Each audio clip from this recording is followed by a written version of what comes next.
Hello. I think we'll get started. People will be coming in as we go. I want to thank Lisa for coming today. I think this is a great topic. We've had a lot of questions and all of it was answered, so it's a great time. And thank you, Tom. This was his suggestion, and he's the one that did pulling this all together, and I appreciate it.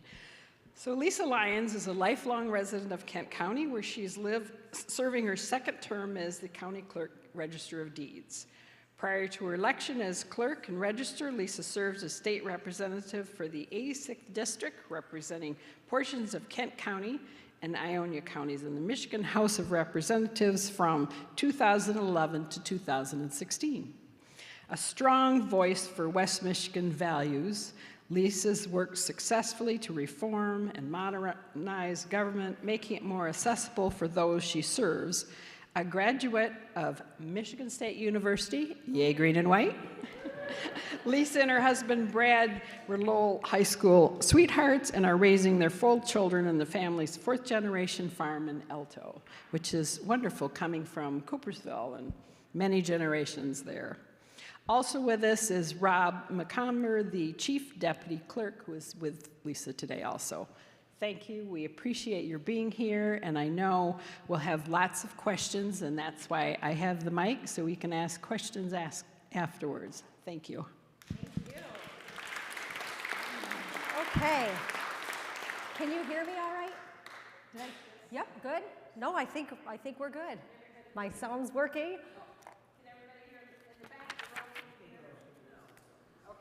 How about now? Can you hear me now?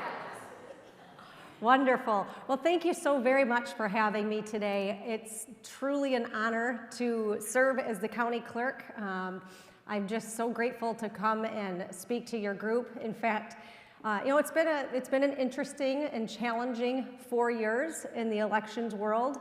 That's not to say that we're strangers of controversial elections. I think that's not new, that elections are controversial, but we're in times of technology and polarization, and all of those things have really served to really make this time unique. And if there's one thing I've learned since the 2020 presidential election, it's that very few people, beyond filling out their ballot and sending it in or putting it into the tabulator on election day, very few people really know about the process.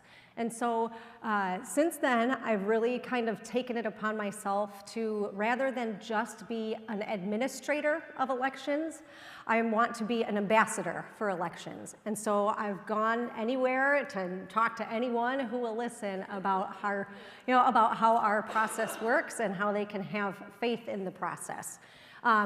While my elections operations is really the most visible part of the clerk's office, we do handle quite a vast array of functions and services in county government. Vital records and elections and the court clerk for the 17th Circuit Court are part of the clerk's function. And then I'm also a combined office with the Register as the Register of Deeds. And we keep and maintain and file all real property records and transactions. You were introduced to Rob McComber, my chief deputy, who has been alongside me, working with me for 11 years now, first as my chief of staff in the legislature, and then here at the county since 2017. Getting back to elections. So our elections are really unique here in Michigan throughout the country in that they're highly decentralized. And by that I mean they're not managed by the Secretary of State, they're not managed from me at the county level, but they're managed by the nearly 2,000 locally elected or appointed township and city clerks throughout the state. And I believe I believe wholeheartedly that this decentralization contributes greatly to the security of our elections. It really is nearly impossible to rig an election that's managed by nearly 2,000 different leaders. I mean, we have thousands of individual elections that kind of come together at the end to aggregate those results. Kent County is the 4th largest county in Michigan, and Grand Rapids, being the 2nd largest city, we're home to that urban, rural, and suburban dynamic here in Kent County. So it's a good snapshot of one that's growing and changing demographics. We have 30 election jurisdictions. 9 of those are cities. 21 of those are townships. And within those 21 townships are 5 villages that are managed, whose elections are managed by the township. Additionally, in Kent County, we have 29 different school districts, and we serve as the election coordinator for 20 of those, which means Kent County has the largest makeup of student body in those 20 school districts. So when do we vote in Kent County? I like to say that here in Kent County, we do elections often, and we do them well, although I know I'm biased.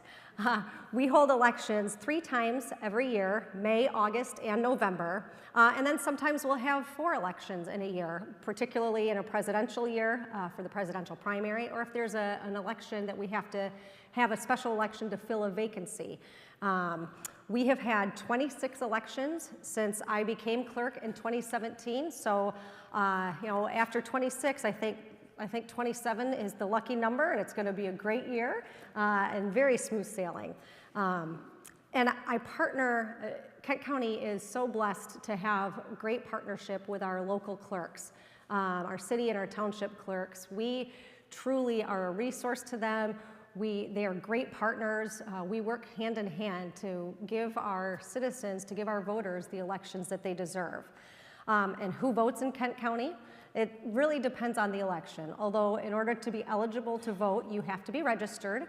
You have to be 18 on election day. You have to be a U.S. citizen. You have to be a resident of the city or township that you're registered in for 30 days.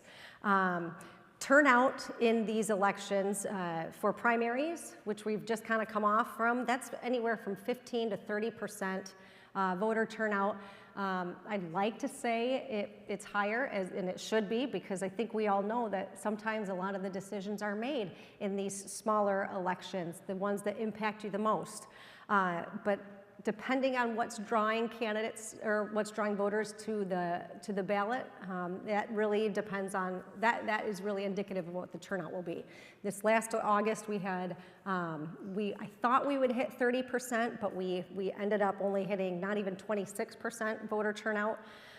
In our gubernatorial years, those turnouts have been increasing each year, and I think that's attributed to a citizenry that's much more engaged than perhaps in the past, and also a lot of changes and reforms in our election process that makes voting more convenient while maintaining that security. So in our gubernatorial elections, we have about 60 to 70% voter turnout in those general elections.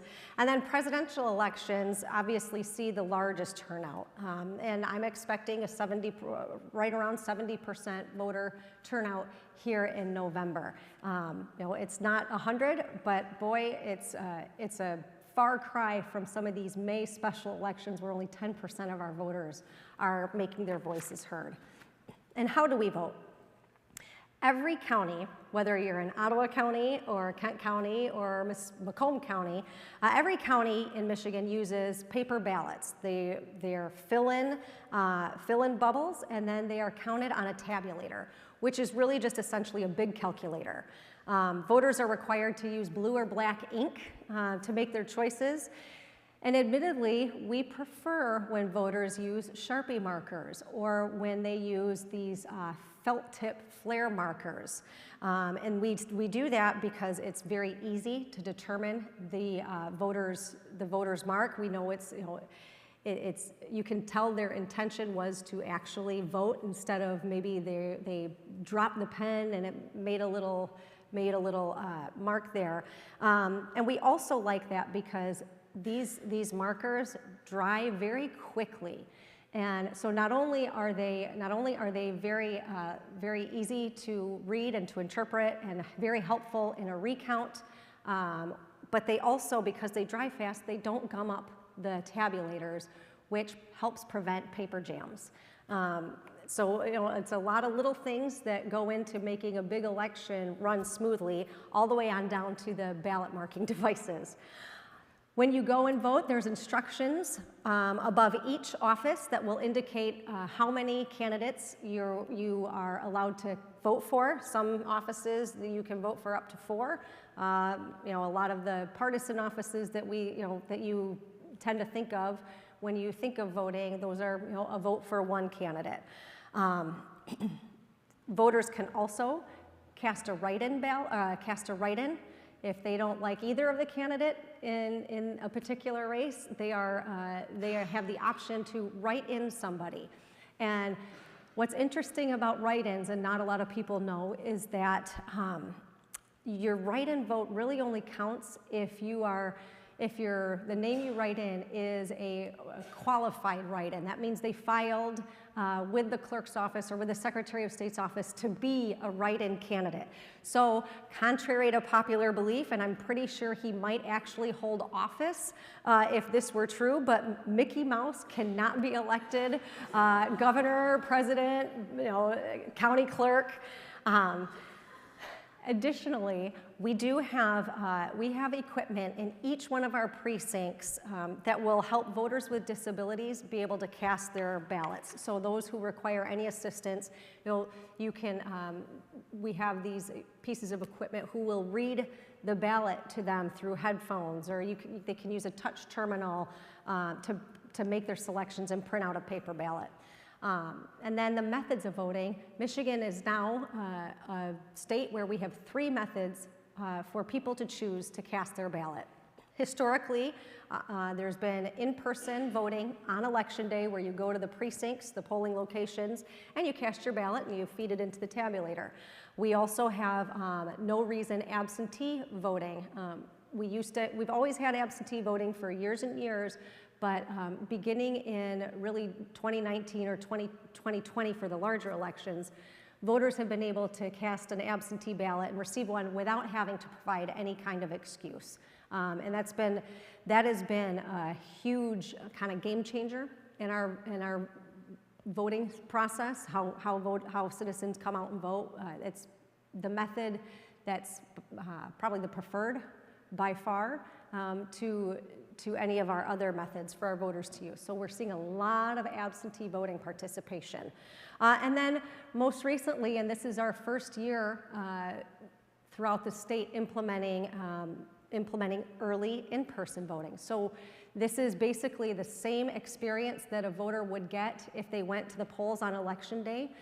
They will go to their, at least 9 days before election. We have early voting in every jurisdiction in Michigan. Some counties are running these early voting sites, and so it's kind of centralized. Other counties, specifically Kent County, are running those early voting sites. Each of our local jurisdiction is running their own site for their own voters. So for those 9 days, any voter can go to those early voting sites and cast their ballot just as they would in person on Election Day. Early voting is, though, only an option in the state and federal elections, so you won't see early voting in May, in these May elections, unless it's a special election to fill a federal office or one of those things. But it's really meant for these primary and general elections in the even years. So how do we ensure our elections are secure, transparent, fair, and accurate?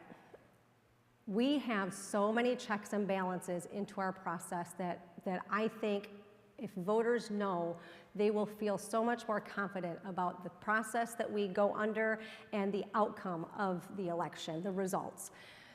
They take months of planning and preparation. It's not just election isn't just election day, one and done, and then we move on to the next. There's pre-election process, there's election day, voting process, and then there's the post-election process.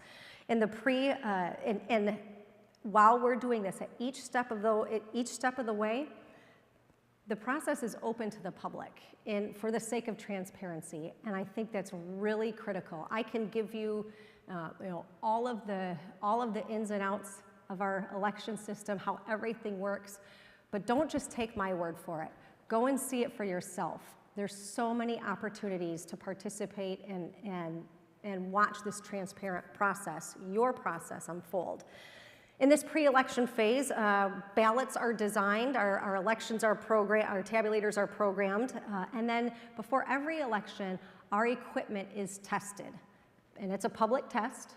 Again, transparency is the key. So we test every piece of our equipment before each election to make sure that the tabulators are functioning properly, that the program is working, so they're assigning votes the way they're programmed to assign votes, and that the tabulator, the machine is zeroed out before any votes are counted on election day or tabulated on election day.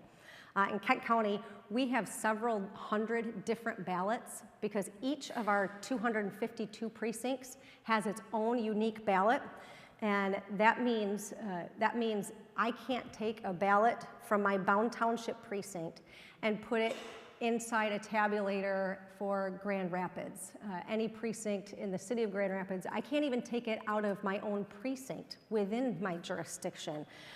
It's really important that people understand ballots cannot be interchanged with precincts anywhere else because the tabulator simply won't recognize it. And that is, again, one of those pieces of security that we have. Additionally, before each election, to the testing, we're also busy training election inspectors. The county, with the exception of larger cities and jurisdictions who have the authority to train election inspectors, the people who work in the polls, the county is responsible for that. So we have anywhere from 1,500 to 2,000 election inspectors working our elections that go through training, and they get certified by my office. And this is a bipartisan, it's a bipartisan makeup. You have Republicans and Democrats, multiple parties working our elections. And again, another check and balance to help keep things accountable. And they're hired for election day. They're hired for our absentee counting boards, and they're hired for our early voting sites. Our elections are run by regular people. Election inspectors are your friends, your family, your neighbors, and I've talked to a couple of you, they're you. I've talked to a couple of folks who are working our elections right now. And they play a critical role in working with voters to go through that process and really be a participant in what is truly a unique and sacred thing that we have here.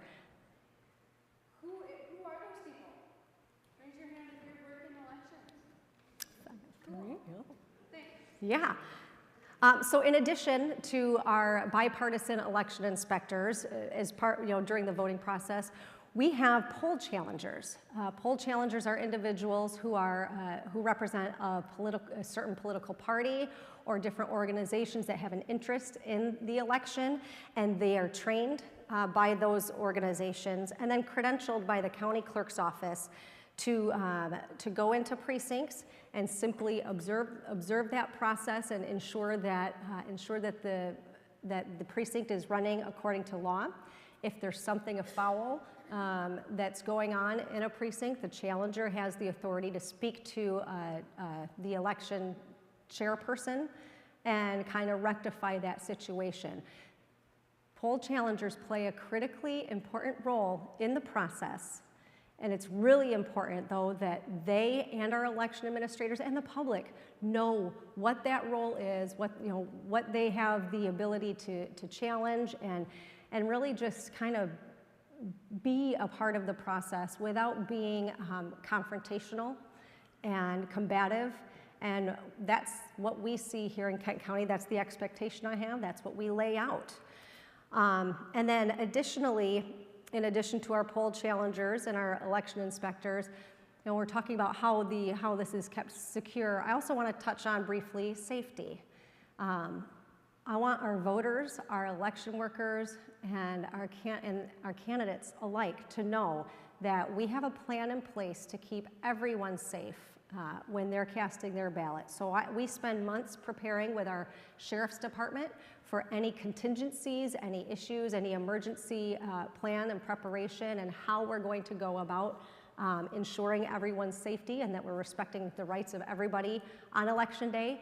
I'm not going to tell you what the plan is, but I want people to know that we have a plan. It's really important because people, nowadays are wondering about their safety. And so we're taking that very seriously, and we're working behind the scenes to make sure that everybody is safe and everyone is secure. So post-election, after the election's over, that's really when the county's responsibilities come into overdrive. We have the bipartisan board of county canvassers will meet after the election to review the results, all the paper materials that's brought in to the clerk and to the judge of the probate court. They sit down and they go through the tabulator tapes that print out the results. They go through the paper copies of the poll book. So they go through the list of voters to make sure that the number of ballots cast match the number of ballots issued. If there's a discrepancy, they look through the poll book for remarks to see, oh, well, Susie Smith screwed up her ballot, made a mistake, and so we had to she turned that ballot in, we had to spoil it and issue her a new ballot. Well, that explains why we issued more ballots than we tabulated. So it's a very, very thorough process that the Board of Canvassers go through, and it's only then, after the canvassers finish up their work, which in a larger election takes about 2 weeks, it's only then, after they finish up and certify the election, that the results are official. Any results you see on election night are all unofficial. That's even when you see 100% of the precincts reporting, it is still unofficial because sometimes, when we're dealing with the canvass, sometimes the results can and do change. Not by a lot, but it's important that people know at what point it's official.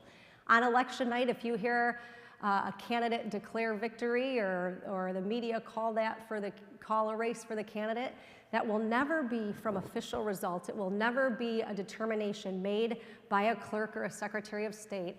That's a determination made by campaigns doing their math figures and the media doing their exit polling. So really, truly, you don't have a winner until the votes are certified by the Board of Canvassers. And I told you, I'm a geek about the Board of Canvassers. It's my favorite part of the process. It's kind of like that final backstop of checks and balances. And truly, it helps to ensure the accuracy and verify it. But the key to all that, and I've mentioned this, with paper ballots, paper tapes, paper poll books, paper, is probably the most antiquated thing that we have in this 21st century when it comes to how we vote, but it is the key to our security. It's the key to election integrity because there's always a trail to go back to. It's always able to audit it and figure out the results. When all else fails, you have the ballots. When all else fails, you have a paper list of who voted. So when all else fails, we have paper. And that leads me again to the next step in our process. Once the election is certified, the results are official, an aggrieved candidate has an opportunity to request a recount. And that's a great part of the process. We have them fairly frequently. Here in Kent County, they're not all large. Sometimes they're on small, for smaller elections, but that's an important part of the process, and what that will do is just, once again, assure that the election results were accurate. And then after that, this isn't necessarily a check and a balance, but this part of the post-election process, after recounts, should there be any, is the audits. And while it's not anything that rectifies a situation, it's just a measure of accountability so that we can go through, the county will audit random precincts of the local units, and we go through a very robust process to make sure that the election law was followed, that they're following processes correctly, our best practices, that they're maintaining the paper records and the chain of command as required by law. And really it's a way it's almost like a report card, and it's a way to build and improve upon the process. As part of our election audits, our post-election audits, we do conduct a hand recount of a couple races in those precincts where we count those ballots to once again assure accuracy of the outcome. So how can you help to ensure election integrity? I've talked about education and transparency, and here's the participation. Any citizen interested in or concerned about our elections, there's so many opportunities to engage. First, get acquainted with your local clerks and your local election workers. Again, they're your friends and they're your neighbors. And once you have those relationships established, it's a lot easier to trust people you know. And so we really encourage getting to know who's working your local election and just building a relationship with them and also offering your support to them as well. Also, seek out election-related news and information from election experts. Not everyone is an expert, even if they say they are. Please, I cannot emphasize enough that it's so important that you get all of this information from the folks who are trained, who are certified, who know the process, and can actually answer questions to help meet people where they're at and walk them through to help them build confidence. And we talked about this again. Another way to help that you can play a part is to participate and attend the checks and balances before, during, and after the election process. And then finally, serve as an election inspector. We're always looking for a few good men and women to come and work our elections. We in Kent County have been very blessed. We don't necessarily have a shortage of workers, but we do want to make sure we have a deep bench for when things unexpectedly come up with our election inspectors. They got sick or they got into a fender bender on the way to the polls, and things like that. So we're always looking for people who want to get involved and participate. And I will tell you, there is no way better to trust the elections than to work them, because you're seeing it from the inside out, and you're seeing how all of the checks and the balances in this process come together to work together. And then I will put in one last plug. If you share any information on social media, please double check that it's accurate. When in doubt, don't. And always feel free to call your clerk, call my office, call your local clerk, just to say, hey, I got this, and this is really interesting.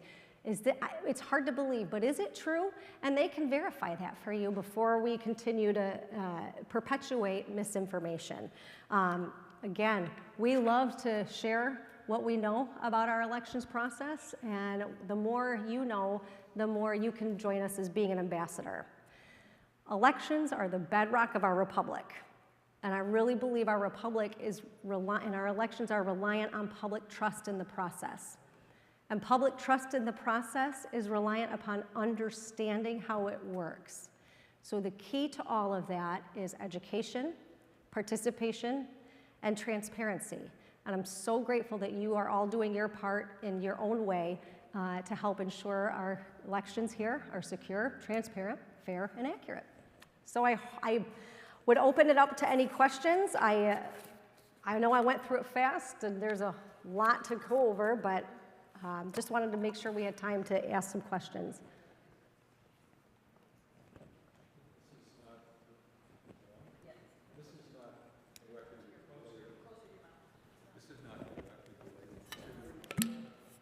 Is it on? I can repeat the question for folks.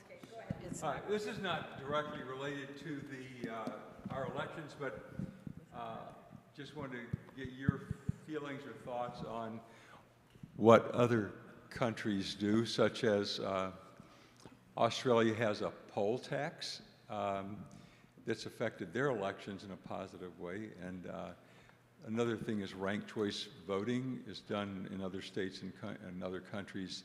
And then I think in England they limit the amount of time that you can campaign for an election. But mainly the voting methods, do you see any pros or cons to any of those? Well, I would definitely say, based on, and I'm not an expert in other countries, not an expert in even other states, what their processes are, but when I hear poll tax, my red flags go waving. I think a poll tax could potentially, as I understand it, what a poll tax to be, that is a hindrance for somebody who is eligible to cast a ballot, to cast a vote. That could potentially hinder them from doing that. So I wouldn't say a poll tax is a good idea.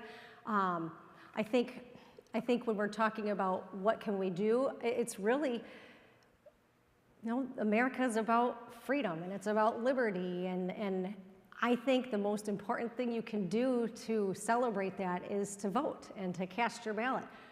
But that's not if other people want to make that choice not to participate, certainly they're free to do that.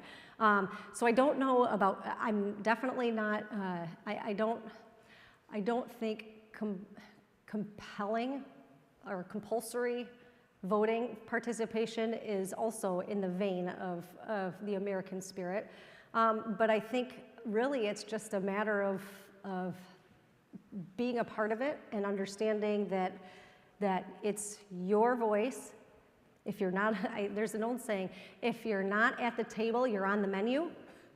And so you want to be at the table and you want to participate in any decision that you possibly can in our representative republic to have an impact on that. So, I hear poll tax, I hear required voting, some of those things.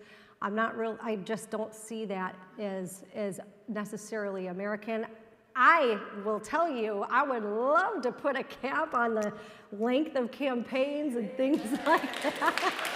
But I say that as an exasperated voter who just gets sick of having the airwaves taken up, my TV time taken up by campaign ads and trying to sift through what's fact and what's fiction. Again, it's a beautiful part of our First Amendment, and it's part of America. And it would be interesting if, kind of a supply and demand situation, what kind of result would happen if there was a coordinated outcry of citizens saying, hey, we don't like this, we want to make a change, and go to your legislature, and it's certainly part of the process is to figure out the time, manner, and method of voting here. And ranked choice voting. By the way, just a point, in Australia, you are charged a small tax if you don't go to the polls. You don't have to vote, but you have to go to the polls and show that you were there, and then you're not charged the tax. I would say the same principle applies for taxing to vote or taxing not to vote, but that's a good clarification. That's not how I. What about ranked choice voting? I actually don't know a lot about it. I know it's kind of picking up steam in discussions. Admittedly, I'm so focused on our process here and the administration. I really haven't had, and trying to implement so many new changes over the last 4 years and making sure we're doing it right and doing it well. Ranked choice voting would be a huge change, a large reform that I just haven't spent time digging into. I know that there are certain areas that are implementing it, none in Michigan at this point that I can. Alaska? Yep. In absentee ballots, I remember in the old days, if we had a lot of troops overseas, they seemed to affect the election. They didn't seem to exactly be counted at the same time, or it was later, it would help decide a vote. And then now our absentee ballots, do they go to our precinct? Are they handled there? Are they tabulated the day of the election, or how is that managed? That's a great question. Years and years ago, I heard this myth that absentee ballots are only opened and counted if they're needed because the in-person election day votes, it would make the difference. And that flies completely in the face of every vote counts. So I want to be clear that whether you vote early, whether you vote on election day, or whether you cast your absentee ballot, that vote is counted, that vote is tabulated. There's a lot of changes in terms of how and when the absentee ballots are counted. Before, they weren't allowed to be processed and tabulated until the polls opened on election day. Obviously, we're in a society that wants information, they want it now, and we are growing and growing and growing in absentee voter participation. And so there's been some changes to now allow certain jurisdictions to start processing the absentee ballots and tabulating them up to 8 days, I think, before the election. When I say process and tabulate, I just mean that. They're not aggregated. There's no way to know what, who's voting where and what the vote tally is at that time, because we want to make sure we're not having undue influence on the outcome. So, or people like, well, that's already decided, why should I go vote? So we while we're processing and those ballots before election day, they are not being tallied and counted until election day, until after the polls close. Then you also asked about military and overseas ballots. Same applies. Those are absentee ballots, and those are all counted. We now have in Michigan, there's kind of a window for military and overseas ballots to be counted if they're received after Election Day, up to 6 days after Election Day, but they have to be postmarked by Election Day. So if you forgot the day after the election, you sent your absentee ballot over, back home from overseas, and we got it within that 6-day time period, or that 6-day period, we won't count that because we see that it's postmarked after the election. On Election Day or before, if we receive that within 6 days, we're going to count that ballot. Raise your hand as you have questions, and I'll walk the mic around. You mentioned write-in candidates have to register ahead of time. Is there a place you can go online to see who is a write-in candidate? Yeah, you can do that. So what we have is we'll have a list of candidates. I put one out for Kent County before each election. The Secretary of State puts one out each election for statewide, and you'll see that there's a write-in candidate that is filed. But really the point, and that's kind of the point of the write-in is it's incumbent upon that candidate to get their message out and to make people aware of their candidacy. I'm involved with the Hispanic community and volunteer work, citizenship classes and all that. And a lot of them, even though they're able, their English is good enough to take the test in Detroit for the citizenship. And so they're citizens, so they can vote, but they still are not fluent or, So can they bring a translator or interpreter with them to the polls? Yes. And stand next to them and say, especially some of the proposals sometimes are, complicated enough if you speak English as your first language. Yes. So they can bring someone with them to? Yes.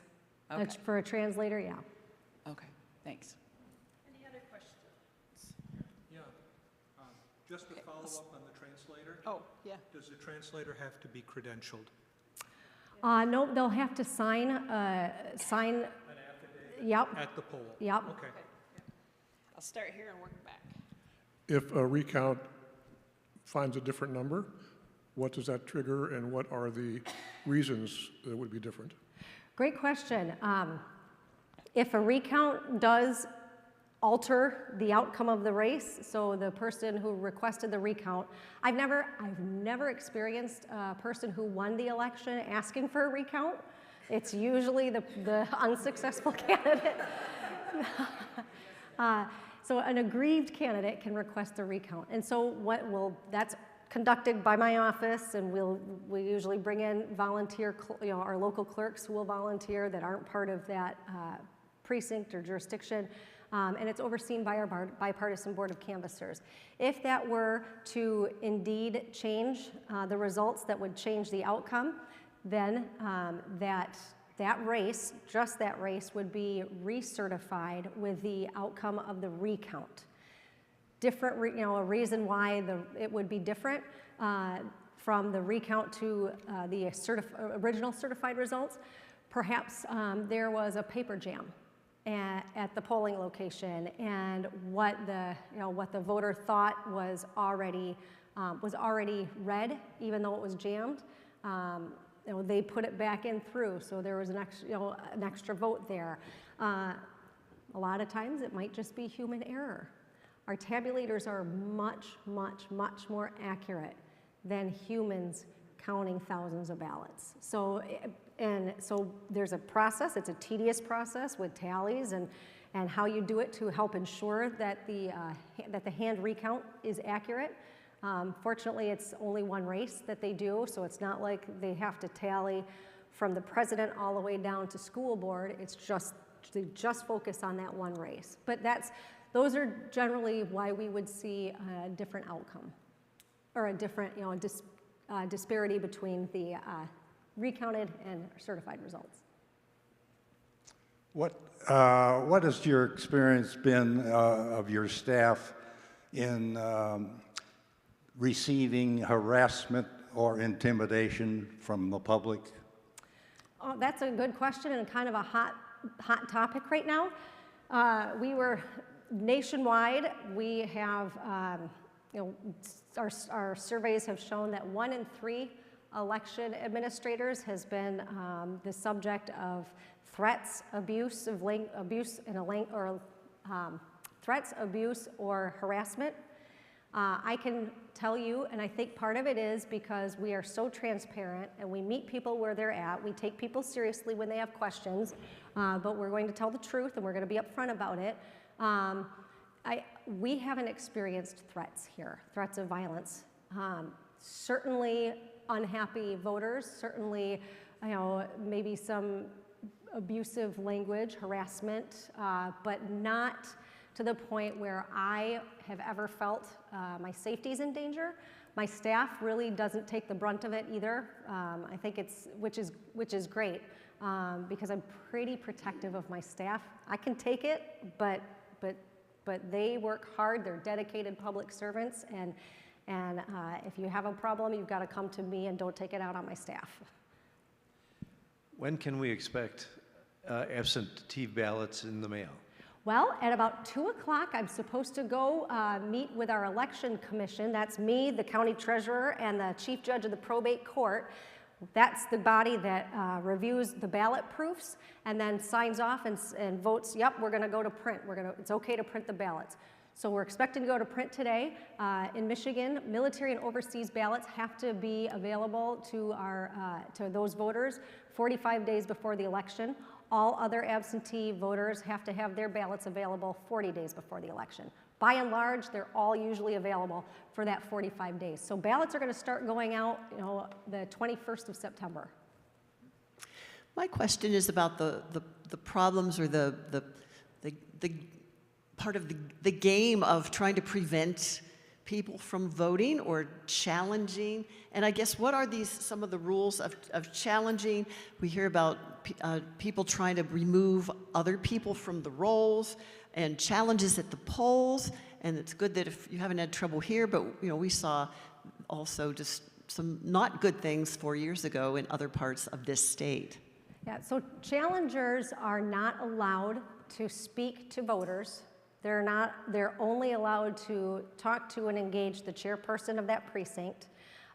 They can't just blanket see somebody and say, I've never seen you around here before, I'm challenging you.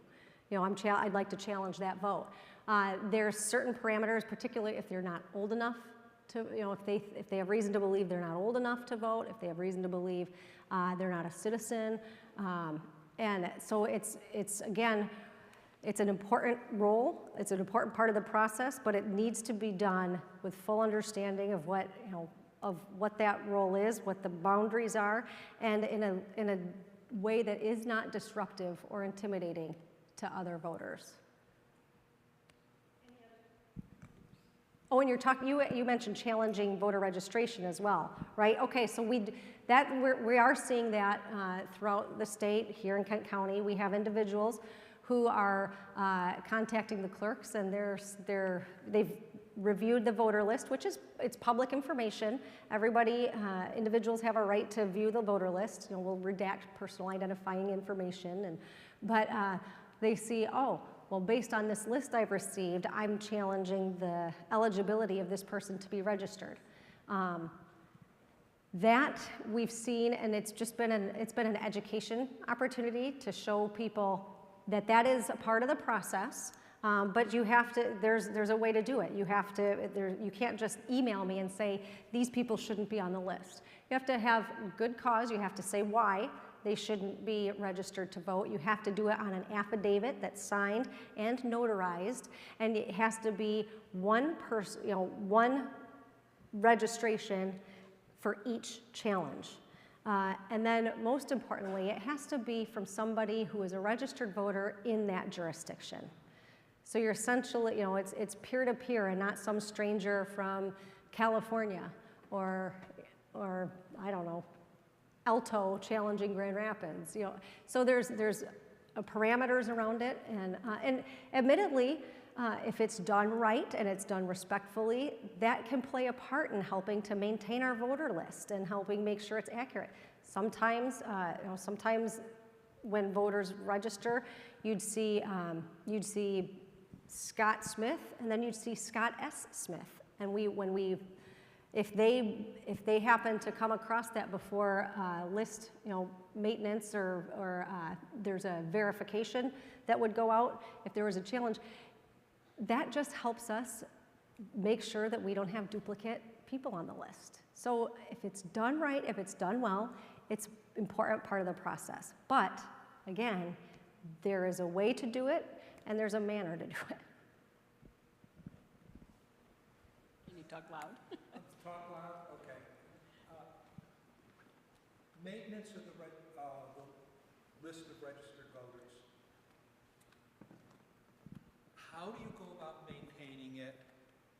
How do you go about maintaining the list of registered voters? How are people routinely removed from the list? Additions to the list make sense because that's a person attempting to register. But how is the list kept up to date? It's a great question. Well, one of the ways is through a challenge process. You know, it's not the most effective way of maintaining it, but I kind of view that as kind of a belt or a suspender. Admittedly, the county clerk has no authority or responsibility to maintain the voter list. That responsibility lies on the local clerks and the Secretary of State's office. And so what will happen is, let's talk deceased voters.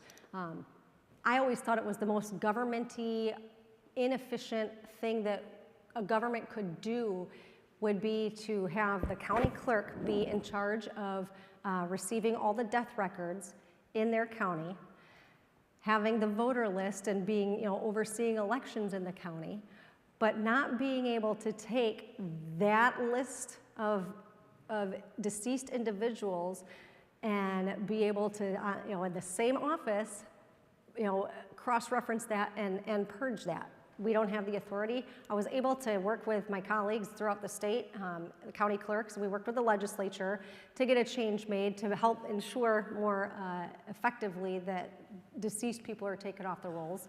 I didn't get everything I wanted. I didn't get to where it would be my role and my responsibility, but now, every month, my office will take our list of deceased individuals and will flag those individuals who are on the voter list. And you know, it's through our qualified voter file. That's our system of our voter list system. And so we flag that in the system. And then once those are flagged, a notice will be sent immediately electronically to that respective local clerk. So they know that it's there and they know that they've got to remove that. So that goes, remove that voter. So that goes once a month. As you get closer to the election, you know, it begins every other week, every week, you know, 48 hours daily, you know, that kind of thing. So that's, I think, the way that we're able to maintain deceased voters. Again, when it comes to maintaining the list, I think too, our voters have a responsibility.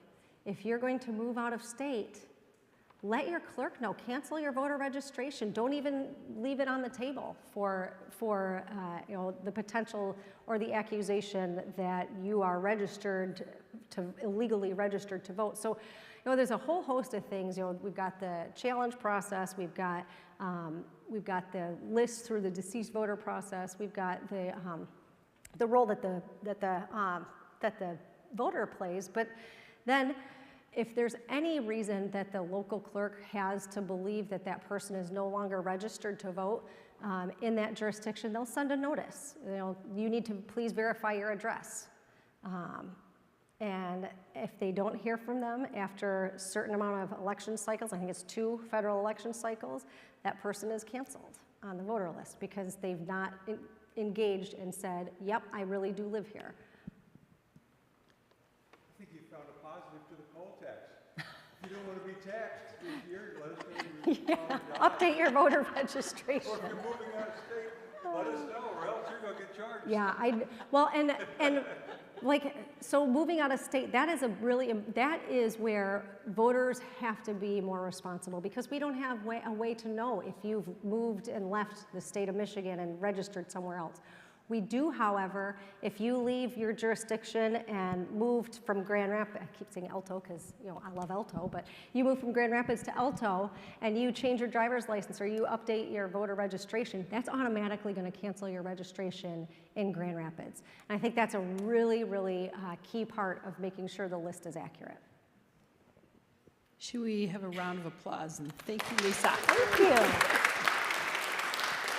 So, seeing your pictures, I forgot, in my previous career, I worked closely with your office, totally forgot, because we merged family courts together, and I worked for juvenile. Yeah, oh yeah, okay. And so I spent a lot of time with the clerks, even though I worked for judges, to make sure our files didn't get lost in the system and the transfer. So I knew every clerk prior to you. So their job is huge, because that was monumental to figure out because our system was very unorganized, and theirs was organized. So for us to become organized, you had to teach a lot of old dogs new tricks. I do have these voter information pamphlets, and we do have them in Spanish. I didn't bring them, but I've got them available, unless you have them. Oh, hey, we've got them in Spanish here. So this is just, a quick 101, how you can get your ballot, where you can get all the voter information, how you can vote, when. And then also, this isn't related to elections, but as part of my role in Register of Deeds, we have a new voluntary program called Fraud Notify. We're really excited about it. It's a no cost to property owners. They can go onto the website and sign their name and their email up, and anytime something comes through the Register of Deeds office with a property document that has your name on it, you will get notified. It's our way of, I can't prevent property theft or title fraud, but I can make sure that our property owners here know that something has happened immediately so they can engage law enforcement. Thank you. Yes.